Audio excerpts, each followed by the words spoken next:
Իմ խնդիրը միշտ եղել է, որ ես շատ բաց եմ։ Բայց ինչի՞ է դա խնդիր։ Ես այսքան խոսում ենք, ուզում եմ դրան բերել։ Որովհետև ես կարծում եմ, որ մարդիկ մեծամասնությունը այդքան պատրաստ չի, այսպես ասած։ Եվրոպայում մենք մեծացել ենք այնպես, որ ես այնտեղ եմ դաստիարակվել։ Եվրոպայում բոլորը բաց են, ազատ են, հասարակ են իրաց պահում։ Կապ չունի ինչի են հասնում։ Հասարակ են ու բաց են ինչու, որովհետև նրանց ոչ ոք չի մեղադրելու իրենց այս կամ այն ընտրության համար, ենթադրենք։ Եթե իհարկե դու չհագնես կենթանիներից շուբա, այդ բացառ։ Այդ հենց հակած ստելու են մեղադրել, Եթե դու օրինակ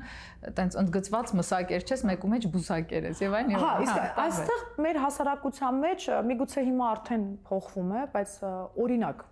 բերեմ։ Ես առաջ ունեի մենեջմենթ, հիմա աշխատում եմ 12 տարի արդեն հավատարիմ Սաշ Մեհրյանի հետ իհարկե ու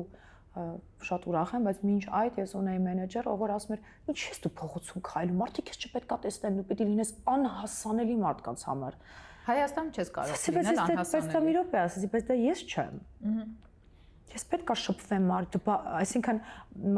մարդկանց մեջ այդպեսի կարծրատիպ կա, որ ինչքան քիչ տեսնեն, ինչքան անհասանելին ես, այդքան ավելի թանկ ես։ Այն պահից, որ ստեղծվեց սոցկայք հասկացողությունը, անհասանելիություն բառը ընդհանրապես կորավ աշխարհից, վերջացավ։ Համաձայն եմ։ Հիմա մեր երկիրը մեծ սոցկայք է, որտեղ բոլորը բոլորին գիտեն, համաձայն եմ, ինչ անհասան։ Բայց այդ չափ պահելը ես ինքս ինքնապաշտպանողական եմ, որովհետև ես շատ բաց գիրք եմ, ցավոք սրտի։